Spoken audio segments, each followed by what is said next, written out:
25 centuries ago, an old man walked through the gates of ancient China and vanished forever.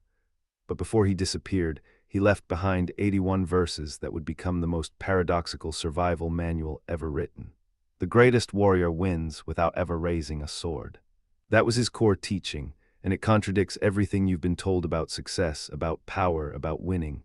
You were taught to push harder, fight longer, grind more. Push, grind, fight, hustle. But what if every battle you're fighting is one you were never supposed to enter? What if the very act of struggling is the thing keeping you trapped? Lao Tzu understood something that generals, emperors, and billionaires have spent lifetimes trying to learn. The supreme art of war is to subdue the enemy without fighting. And today, we're going to unlock the ancient strategy that lets you win every battle in your life without ever throwing a single punch. Stay until the end, because the final principle might shatter everything you believe about strength. The Vanishing Sage. Around 500 BC, a man named Lao Tzu served as the royal archivist in the Zhou dynasty court.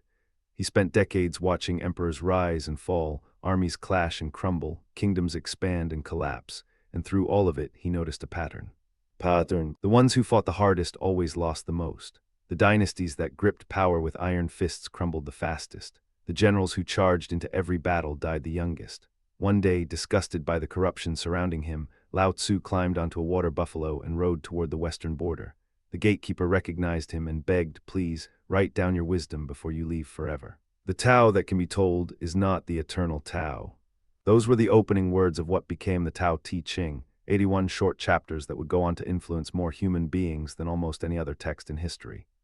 Then Lao Tzu walked through the gate and was never seen again. He didn't fight for legacy. He didn't campaign for followers. He simply left his truth behind and disappeared. And that disappearance itself was his first lesson. But to understand why, we need to explore the force he called the Tao. The way of water. The Tao, it translates roughly as the way, but that barely captures it. Lao Tzu described it as the force behind everything, the invisible current that moves the universe without effort, without force, without struggle. And to explain it, he used the most humble metaphor imaginable. Water soft yet unstoppable. Water, think about that. Water doesn't fight the rock. It doesn't rage against the mountain. It simply flows around every obstacle, finding the path of least resistance.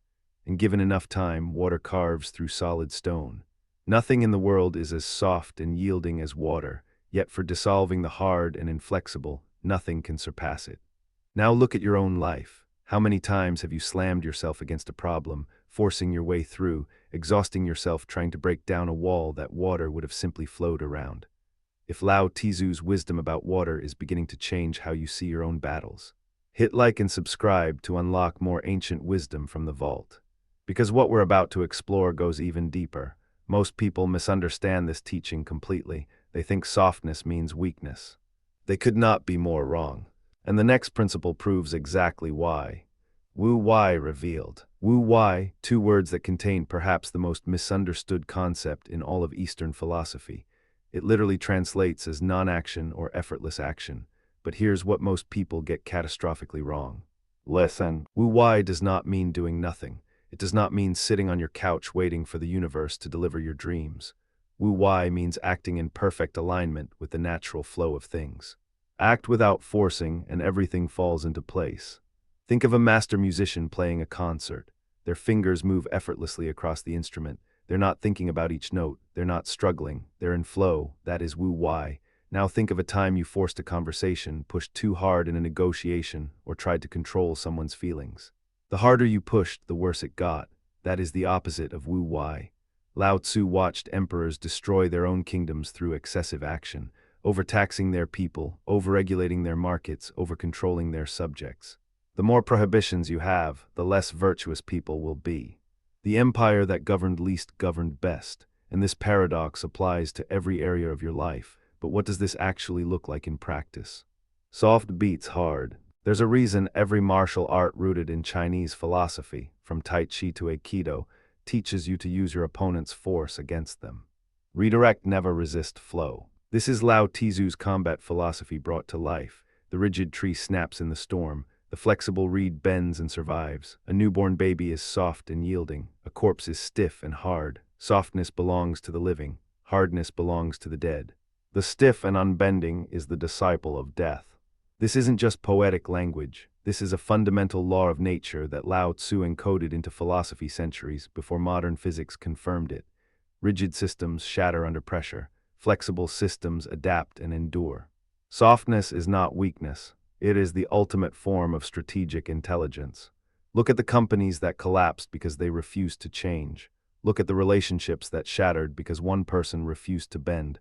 Look at the careers that ended because someone couldn't adapt. Every time, the pattern is the same. Rigidity creates brittleness. Brittleness creates catastrophic failure. And the harder you grip, the faster it breaks. But Lao Tzu's genius went far beyond physical combat. His deepest insight was about something far more dangerous than any war. The ego trap. Here is where Lao Tzu becomes truly dangerous, because the biggest fight you'll ever face isn't with another person. It's with yourself. Lao Tzu saw ego as the root of all unnecessary suffering, the need to be right, the need to be seen, the need to prove yourself. Every single one of these drives you into battles you never needed to fight. 1. You argue to protect your ego, not to find truth. 2. You compete to prove worth you already have. 3. You accumulate to fill a void that possessions cannot touch. The Tao Te Ching is relentless on this point. He who defines himself cannot know who he really is. The moment you label yourself as strong, you must fight to maintain that image. The moment you declare yourself wise, you become terrified of appearing foolish. Every identity you cling to becomes a cage. Labels become your prison. And inside that cage, you waste your life fighting imaginary enemies. Someone criticizes you and your ego demands retaliation. Someone succeeds and your ego demands comparison. Someone ignores you and your ego demands recognition. None of these fights are real. All of them are exhausting. The ego turns every moment into a battlefield. But there's a way out, and it starts with the most counterintuitive move possible. Power of emptiness. Imagine a cup filled to the brim. You cannot add a single drop. Now imagine an empty cup. Its value lies precisely in what it does not contain. Lao Tzu built an entire philosophy around this idea. The usefulness of a wheel depends on the empty hub at its center. A room's value comes from the empty space inside it. A door is only useful because of the opening, not the wood. 30 spokes share the wheel's hub. It is the center hole that makes it useful. This is revolutionary. In a world that screams at you to accumulate more, achieve more, become more, Lao Tzu says the real power is in emptying yourself. Empty yourself of everything and let the Tao fill you. Empty yourself of opinions and you can finally listen. Empty yourself of assumptions and you can finally see. Empty yourself of the need to control, and life begins to flow through you like water through an open channel. Empty, open, free, powerful. This is not passivity, this is strategic positioning. The general who empties his mind of preconceptions sees the battlefield clearly. The negotiator who empties herself of ego hears what the other side truly needs. The leader who empties himself of pride earns loyalty no force could ever command, and this connects directly to the most practical teaching Lao Tzu ever gave. Lead by serving. Every tyrant in history believed that power flows from the top down. Lao Tzu said they had it exactly backwards. The greatest leaders are servants first. This wasn't idealism, this was strategic genius. Lao Tzu understood that the leader who places himself above the people will eventually be overthrown, but the leader who places himself below them becomes unshakable. A leader is best when people barely know he exists. When his work is done, they say, "We did it ourselves." Think about the best boss you ever had. Did they micromanage you? Did they demand credit for everything? Or did they create the conditions for you to succeed and then step aside? Serve first, lead always. The ocean is king of all streams precisely because it lies below them. Every river flows toward it naturally, not through force, not through command, through position. The ocean rules all rivers because it is lower than all of them. This principle applies everywhere. In relationships, the partner who serves the bond rather than their ego creates unbreakable connection. In business, the company that serves its customers rather than its shareholders builds empires that endure. The crown belongs to the one who kneels, but there's one more dimension to winning without fighting that most people completely miss. Knowing when. Lao Tzu's final strategic principle might be the most difficult one to master: timing. Patience. The farmer does not pull the seedling out of the ground to make it grow faster. The archer does not release the arrow before drawing the bow fully.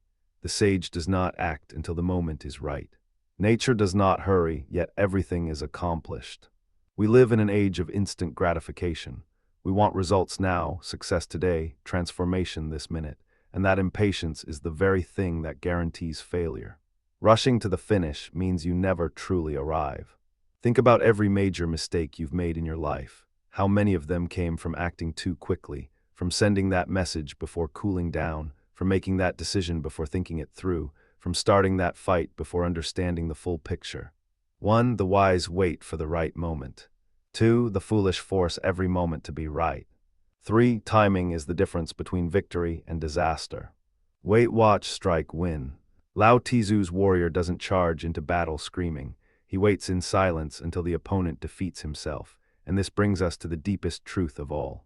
Yielding is power. Every principle we've explored today points to one radical conclusion that the modern world desperately needs to hear. True power is not the ability to dominate. True power is the ability to yield without breaking. The person who can absorb an insult without reacting holds more power than the one who throws punches. The person who can lose an argument gracefully holds more wisdom than the one who wins by force. The person who can walk away from a fight they could win holds more strength than any warrior. Everything you were taught about strength is backwards. Lao Tzu lived during the Warring States period, one of the bloodiest eras in Chinese history. Kingdoms were being destroyed every decade. Millions died in pointless wars. And in the middle of all that chaos, one quiet old man wrote 81 verses about the power of yielding, softness, and non-action. Those kingdoms are dust now, those armies are forgotten. But the Tao Te Ching has been translated into more languages than any book except the Bible. The soft overcomes the hard, and the gentle overcomes the rigid. That is the ultimate proof. The gentle overcomes the rigid, the slow overcomes the fast, the weak overcomes the strong. Lao Tzu won, and he never fought a single battle. But what does this mean for you right now today? Your Tao today. So how do you apply 25 centuries of wisdom starting right now? It begins with 3 shifts. First, stop fighting yourself. The inner war against your flaws, your past, your imperfections. That war is the most draining battle you'll ever wage. Accept, adapt, flow. Accept, adapt, flow. Second, stop forcing outcomes. Set your direction, do your work, and then release attachment to exactly how things unfold. The farmer plants the seed and trusts the rain. Do your work, then step back, the only path to serenity. Third, choose your battles with ruthless precision. Not every provocation deserves a response. Not every challenge requires a confrontation. Not every hill is worth dying on. The master warrior wins by choosing which battles not to fight. The wise win before the fight, while the foolish fight to win. This is not about becoming passive. This is about becoming strategic. This is about conserving your energy for what truly matters and letting everything else flow past you like water around a stone. That is the way of the Tao. That is how you win without fighting. Lao Tzu vanished into the mountains 2,500 years ago, but his words didn't vanish with him. They've been whispering through the centuries, waiting for anyone brave enough to stop fighting long enough to listen. The Tao does nothing, yet nothing is left undone. In a world that glorifies hustle, aggression, and domination, the Tao Te Ching offers something far more powerful. The courage to be soft, the intelligence to yield, the wisdom to win by not fighting at all. Soft, yielding, victorious. Tomorrow, when someone provokes you, pause. When life pushes you, flow around it. When your ego demands a fight, choose silence instead. That is not weakness. That is mastery. If you made it this far, comment WWEI to prove you understand the power of non-action. You are now among the few who know the ancient secret. The journey of 1,000 miles begins with a single step. The wisdom of the ages is yours. Use it well. If this unlocked something in you, subscribe for more. The vault has deeper treasures waiting.